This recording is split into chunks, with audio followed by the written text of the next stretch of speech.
नमस्कार मेरे प्यारे भाइयों बहनों और बच्चों। इस समय हम श्रीमद् भगवत गीता का अध्ययन कर रहे हैं और इस अध्ययन क्रम में हम श्रीमद् भगवत गीता के 17 अध्याय के श्लोक 5 में आ गए हैं। तो श्री कृष्ण भगवान पूजा के बारे में बता रहे हैं कि किस तरह के लोग किस तरह की पूजा करते हैं। तो अर्जुन को वे समझाते हैं, कहते हैं कि शास्त्र विहितम घोरम तप्यन्ते ये तपोजना दम्भाहंकार संयुक्ता काम राग बलाना विता। कहते हैं जो मनुष्य शास्त्र विधि से रहित केवल अपने मन में जो कल्पना करता है उसको तपते हैं और पूजा करते हैं तथा दंभ और अहंकार से युक्त एवं कामना आसक्ति और बल के अभिमान से युक्त होते हैं। तो श्री कृष्ण भगवान कह रहे हैं कि कुछ लोग शास्त्र विधि के अनुसार नहीं पूजा करते। शास्त्र में क्या लिखा है क्या नहीं, इससे उन्हें कोई मतलब नहीं है। वे अपने मन से पूजा करते हैं और इस अपने मन से पूजा करने से क्या होता है, उनके अंदर अहंकार होता है, घमंड होता है। वे अपने घमंड में चूर रहते हैं। कहते हैं कि शास्त्र अनुसार पूजा न करके अपने अनुसार ही पूजा करते हैं। वे अपनी पूजा करने पर बहुत अभिमान करते हैं कि हम बहुत अच्छी पूजा कर रहे हैं। फिर वे अभिमानी और अविवेकी होते हैं। उन्हें विवेक नहीं रहता अच्छे बुरे का और सही गलत का भेद नहीं जानते। वे बस अपने अहंकार बस पूजा कर रहे हैं।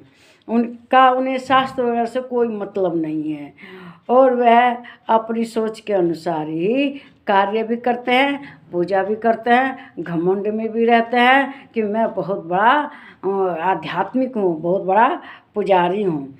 तो इससे क्या होता है, इससे उनका दिन रात घमंड ही बढ़ता है। देखिए, हजारों में कोई एक शास्त्र विधि के अनुसार पूजा करता है, नहीं तो बहुत से लोग शास्त्र विधि को नहीं मानते। शास्त्रों से उन्हें कोई मतलब नहीं है। उन्हें तो केवल बस हम पूजा कर रहे हैं, दिन रात जप कर रहे हैं, पूजा कर रहे हैं, उसमें विधि से कोई मतलब नहीं रहता। कुछ लोग कहते हैं कि माला एक गौमुखी होती है उसमें लेके उसमें पूजा करनी चाहिए, माला को दिखाना नहीं चाहिए। लेकिन कुछ लोग माला लेके घूमते रहते हैं, चक्कर काटते रहते हैं, माला दिखा के जप करते रहते हैं। ये क्या है? प्रदर्शन है और क्या है। तो इस प्रदर्शन को न करके जो शास्त्र विधि में कहा गया है कि पूजा एक जो माला का जप है, एक जगह आसन लगा के वहाँ पर बैठकर पूजा करनी चाहिए और अपनी माला को दिखाना नहीं चाहिए। उसे एक गोमुख टाइप का रहता है वस्त्र, उसमें रख कर और तब उसका जाप करना चाहिए, तब वह पूजा। लेकिन जहाँ आसन बैठे हैं वहाँ पर भी जब बाद में पानी छिड़क कर उसका शक्रायन में कहते हैं कि क्योंकि कहते हैं कि जो जितना ज़्यादा पूजा पाठ करता है उसका फल कहीं इंद्र भगवान ना ले ले, क्योंकि इंद्र भगवान को चिंता रहती है कि भाई मेरा आसन ना डोल जाए। तो इसीलिए हमेशा उनको नमः करके ही उठना चाहिए, क्योंकि फिर वो पूजा का फल अपने आप को नहीं मिलता, वो चला जाता है इंद्र के पास। तो इसीलिए आसन पे बैठकर और जब मूल जाप हो जाए तो वहाँ पर पानी गिराकर वहाँ से टीका लगा के ओम शक्राय नमः कह के तब उठना चाहिए।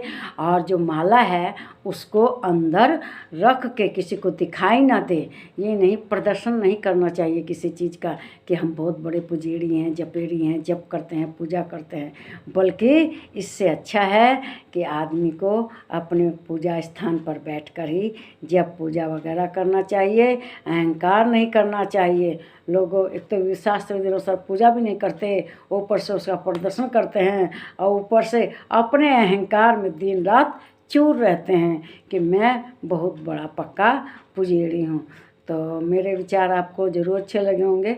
अगर अच्छे ना लगे हों तब भी मेरे कमेंट बॉक्स में लिखिएगा, और अच्छे लगे हैं तब भी कमेंट बॉक्स में लिखिएगा। कमेंट बॉक्स इसीलिए होता है कि आप अपने विचारों को इसमें अपने विचारों को लिखें, ज़रूर लिखिएगा। और मेरे चैनल को लाइक कीजिए, शेयर कीजिए, इस सब्सक्राइब कीजिए और मेरे चैनल पर कमेंट कीजिए। नमस्कार मेरे प्यारे भाइयों, बहनों और बच्चों, अपना बहुत बहुत ख्याल रखिए, सुखी रहिए।